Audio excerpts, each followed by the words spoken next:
Curious historians spent years, sometimes entire careers, building a picture of the past. And then, one random dig, one cracked open tomb, one forgotten cave, and the whole picture falls apart.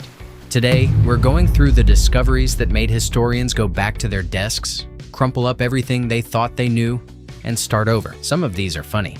Some are kind of embarrassing. And at least one of them involves a dagger made from a meteorite. Let's go. Humans didn't invent the Stone Age. Monkeys also did. In Brazil, capuchin monkeys have been smashing rocks together to crack open cashews for at least 3,000 years. Archaeologists found their tools, and for a moment, couldn't tell if they were looking at early human sites or monkey picnic spots. The tools are almost identical. So when historians said only humans reached the Stone Age, turns out we had company. Small, loud, extremely opinionated company. We were taught that the first large human settlements were in Mesopotamia, modern Iraq, Sumerians, ziggurats, the whole story. Here's the problem. In Ukraine, archaeologists found settlements from 6,000 years ago with up to 10,000 people living in them. No palace, no king, no temple, no central authority. Just a massive organized community that somehow built one of the biggest cities in the ancient world with zero hierarchy. Historians are still arguing about how that even worked. Nobody has a good answer. You've heard this one. In medieval times, people only lived to 30 or 35. Completely wrong. That number comes from average life expectancy at birth, which was dragged down by enormous infant mortality. If you survived childhood, and many didn't, you could easily live to 60, 70, even older. Medieval people were not shuffling around as ancient grandparents at age 34. The statistic was real. The interpretation was the problem. In 2008, in a cave in Siberia, researchers found a tiny finger bone. It was so small they almost threw it out. They didn't. When they sequenced its DNA, they found an entirely unknown species of human. Not Neanderthal, not Homo sapiens. Something else entirely, now called the Denisovans. We had zero idea they existed. We still barely know what they looked like, but many modern humans, especially from Southeast Asia and the Pacific, carry Denisovan DNA, a finger bone. That's all it took to rewrite human history. For a long time, the story was simple. Men hunted, women gathered. It was presented as fact, almost like biology. Then in 2020, archaeologists in Peru found a burial site, 9,000 years old. Inside, a young woman.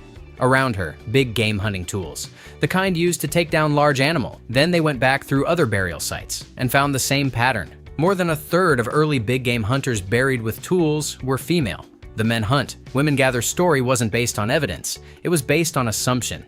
A 9,000-year-old grave just made that very clear. Tutankhamun was buried with 2 daggers, 1 iron, 1 gold. Nobody paid much attention to the iron one until 2016 when researchers analyzed it properly. The iron didn't come from Earth. It came from a meteorite. A space rock fell from the sky, ancient Egyptians found it, and someone decided the best use for sky metal was to make a dagger for a boy king's tomb. The ancient Egyptians even had a word for meteoric iron that literally translated to iron from the sky. They knew exactly what they had. Most people think robots are a modern invention. Try 12th century. Al-Jazari was a Muslim engineer working around 1200 AD. He designed programmable machines, hand-washing automata, mechanical musicians, a drink-serving device that could pour from different containers. His work was largely unknown in the West for centuries. History remembered the wrong people. In 1901, divers found a corroded bronze lump in a Roman shipwreck near Greece. For decades, nobody knew what it was. Eventually, researchers X-rayed it and found an impossibly complex gear system inside, 30 interlocking gears, capable of predicting solar eclipses, lunar cycles, and planetary positions. It was built around 100 BC.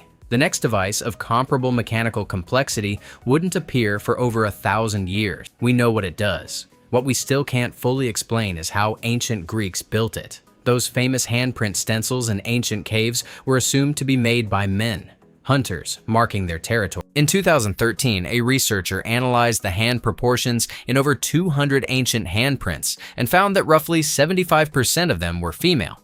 The cave art wasn't primarily made by men. Women were the dominant artists. The assumption wasn't based on evidence. It was based on who was doing the assuming. Columbus discovered America in 1492. You already know that's wrong. Indigenous peoples were there for tens of thousands of years. But here's the part that's less famous. Vikings beat Columbus by about 500 years. In 1960, archaeologists found a Norse settlement in Newfoundland, Canada from around 1000 AD. Turf buildings, iron nails, unmistakably Norse. Leif Erikson got there first, and he didn't even get the holiday.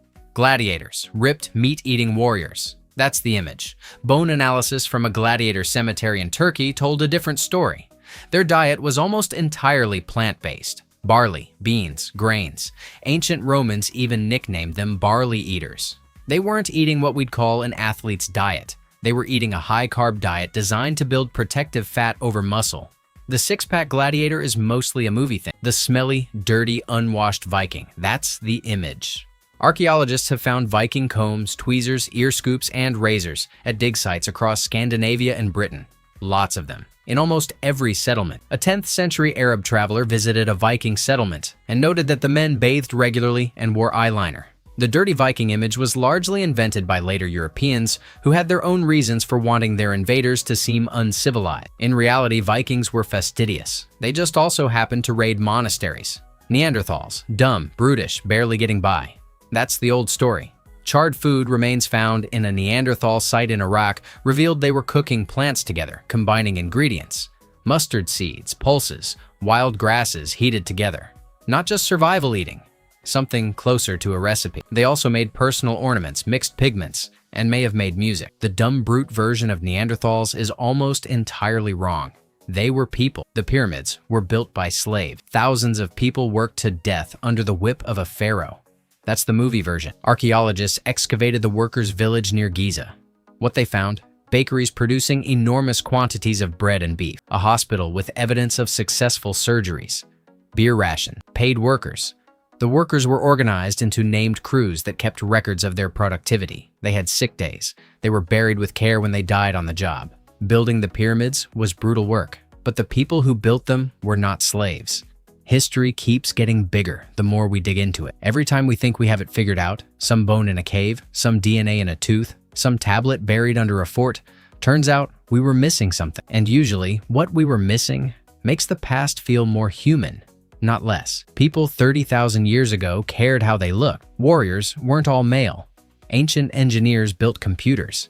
A monkey and a human reached the Stone Age independently, thousands of miles apart. The past is stranger, richer, and more complicated than we were taught. And honestly, that's the best part.